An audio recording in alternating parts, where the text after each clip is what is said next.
You can't rain on this Birds parade. Eagles practicing in the rain today as they get set to face the Washington Commanders on Sunday. The hype around this one is only going to grow as they travel down 95 to take on Carson Wentz and company at FedEx Field. And with that, we welcome you inside our studios. This is Birds Huddle, powered by PointsBet.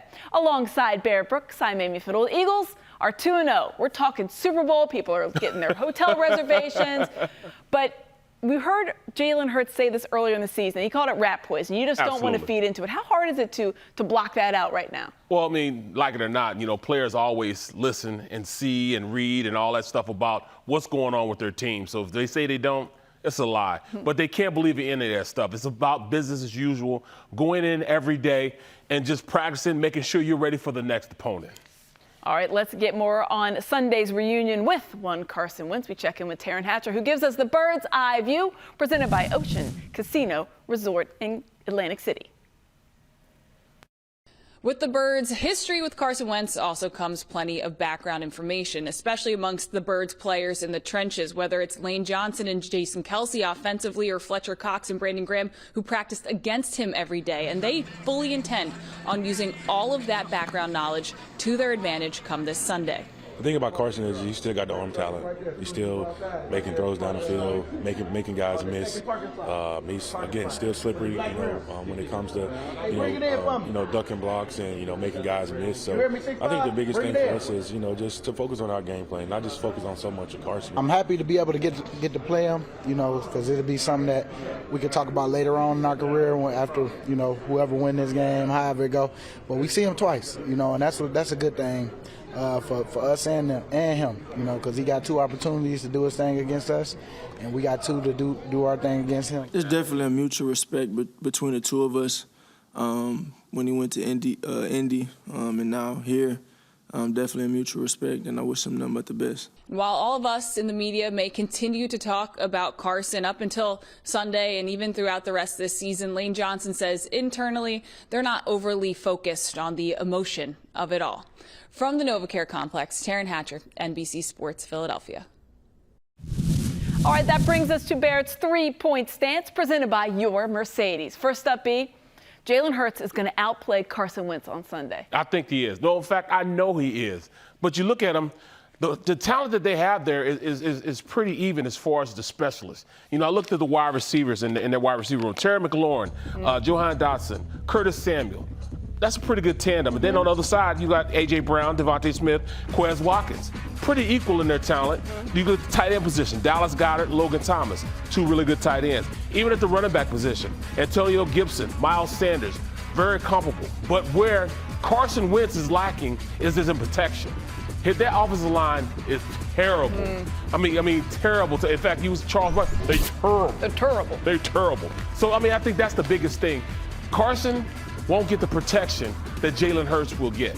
So that's what I'm saying. It'll be a pretty even as far as the talent, but I definitely see Jalen Hurts going out there imposing his will on that defense, because that defense is not very good at all. And I also think Carson Wentz won't do well against our defense. These guys can cover. They can play better. And you think it's going to be pressured? And pressure up front. They'll definitely dominate up front. But I just like our trio of cornerbacks. I think we have the best trio of cornerbacks in the league. Bradbury, you got Slay, you got Maddox. Those guys are pretty good. So, yes, because of that, I think in fact, I know Jalen Hurts will have a better game than Carson Wentz. You saw the numbers. Carson Wentz's numbers are good so far. It is early. So are Jalen Hurts's. But you look what he did Monday night. Can he back that up? 400 yards of offense, something crazy? Well, that's what I'm saying. That's what we need to see. Yeah. If you look at that, their defense isn't that good. In fact, they're in the bottom of the barrel as far as NFL numbers. So there is an opportunity to go out there and eat. And I'm telling you what, all those guys that played against Carson before, no Carson, all the Fletcher Coxes and all those guys will definitely have a great game. And looking forward to playing, especially against that bad offensive line. So yes, this will be one for the books here. I'm looking for them to go out there and get at the very least 6 sacks. Ooh, I like it. All right, second stance from Barrett is the Eagles' offensive line isn't getting enough love. You're here to give them some love, but why aren't they getting more love? Oh, you know what? Because everybody knows that they're the best offensive line in the league. but they still need to be talked about like they are.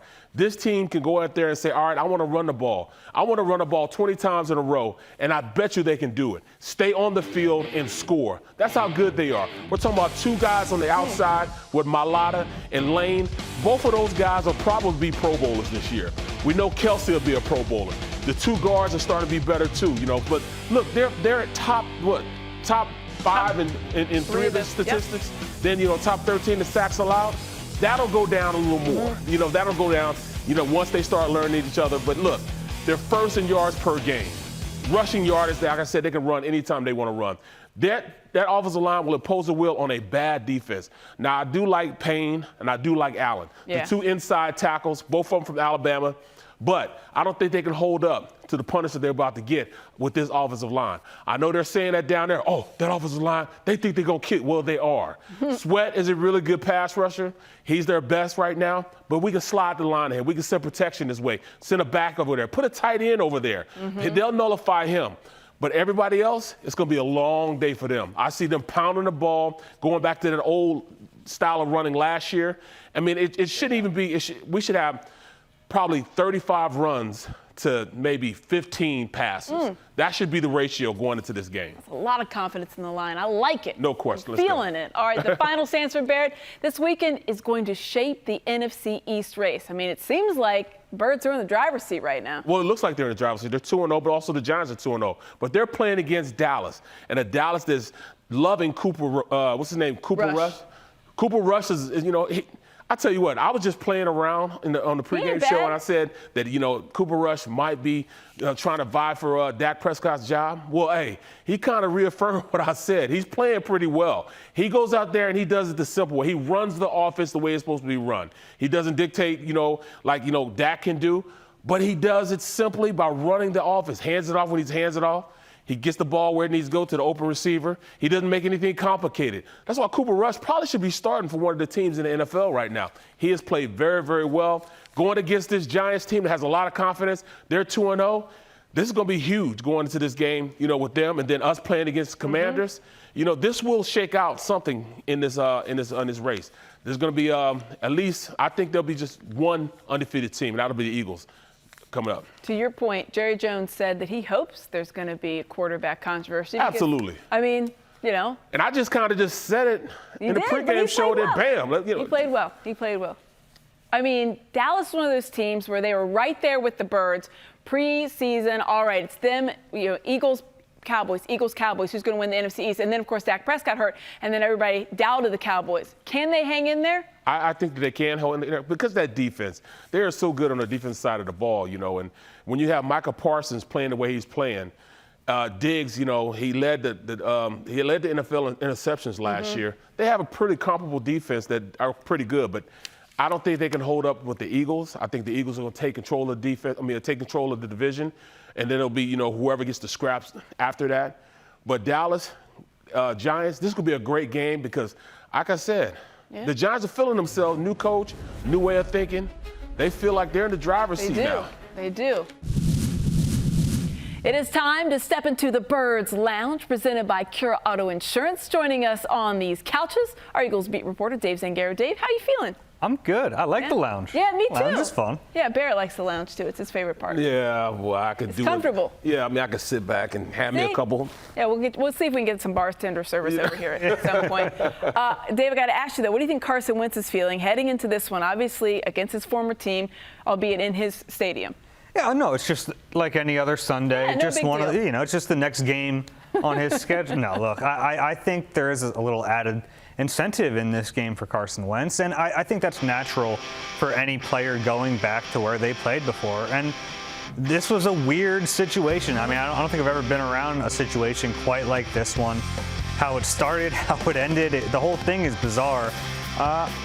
Yeah, and I think he has some added incentive to come out and show everyone he's still the player he once was. Now, I don't think he is. I think there are still glimpses of that player left. It's kind of a roller coaster experience with Carson Wentz these days. The the highest highs and the lowest of lows. But, Absolutely. you know, I think he does want to have a big game here.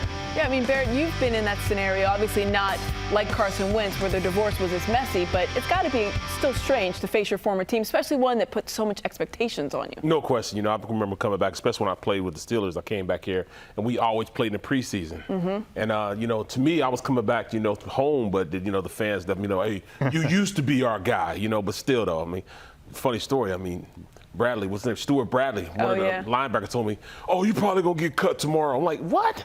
Who are you? I still run this town, boy. Go sit down somewhere."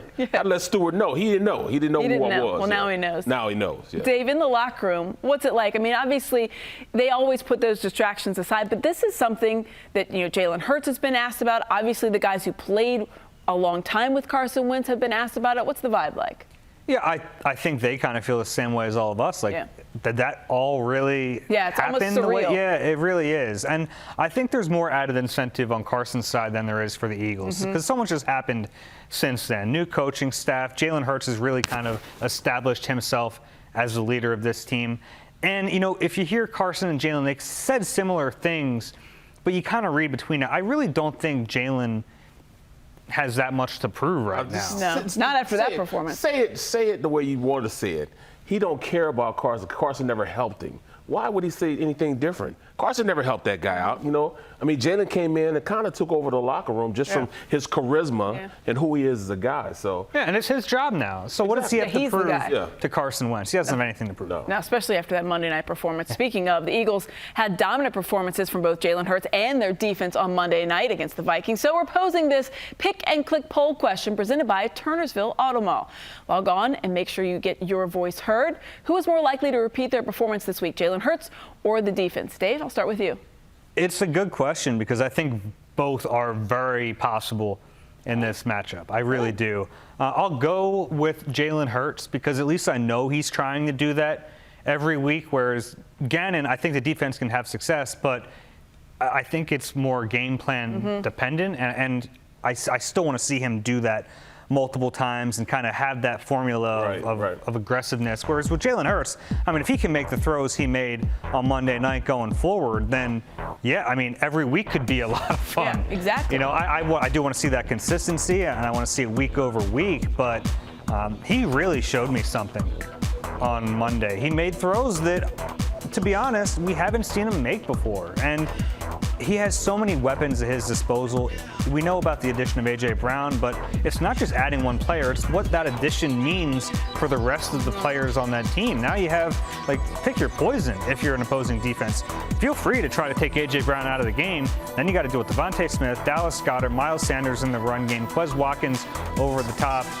If Jalen Hurts can be decisive and make the throws he made on Monday night, all of a sudden, this offense could be one of the top ones in the league. Well, it was leading defense, and then Dave made his case. So I'm going to say defense with me. It's defense. I mean, they had a lot of turnovers. That obviously would be a huge thing because you thought about the second half of that. They dominated. They absolutely dominated the second half Monday night. No points scored, and when you look at it, that offensive line is horrible. I mean, Carson is playing behind guys that shouldn't even be in the league right now. So, needless to say, he's one of those guys that don't adjust well with pressure. It's going to be a lot of pressure because that offensive line stinks. So, long story long, they should have a lot of pressure on him. They can't run the ball. This should be a field day for the secondary also, going out there with him throwing up picks, and he loves to hold the ball. There should be about 5 or 6 sacks this game, so everybody should go out. In fact, we should have a Hassan Reddick finding. Yeah, if their front four and their bare front get after the quarterback, look, Washington does have some weapons, and it's more than Terry McLaurin now. They have Curtis Samuel, they have Dotson, so they have players, and Sims hasn't done anything. Yeah, the tight end's back too, so they have some players. It's not all about just stopping Terry McLaurin, but you're right. If the offensive line can't hold up, then all of a sudden, you have Wes under duress, and we know when that happens, he'll make some mistakes. It'll be a long day. You mentioned a couple of the guys. Obviously, we know about McLaurin. Dotson's been tremendous in their first couple of games. Is he one of the guys that you think jumps out, or is there Is there anybody on that offense that you should be concerned about? Well, I really like what I've seen from Curtis Samuel coming back. And it's not just him, it's the way they're using him. They're really finding unique ways to get him the football. There are some screens, there are some quick outlets. He's really good with the ball in his hands and that yak. So that's been impressive to me, finding they've really schemed him up. And he's become quite a weapon in that offense. So I think on one side of it, you say, all right, Darius Slay, you take out Terry McLaurin. You've done that in the 4 games you've played against him since you've been an Eagle. But now there are other players to be concerned with, and a lot of that is going to come down to schematically, and also Avonte Maddox is going to have to deal with Curtis Samuel in the slot. Absolutely. Let's check in right now on our poll results. 70% saying that it's going to be Jalen Hurts to repeat. But I'm not at that either. It's a win-win either way. Dave, as always, we appreciate you stopping by. Make sure you check out Dave's work on NBC Sports Philadelphia and, of course, his new Eagle Eye podcast.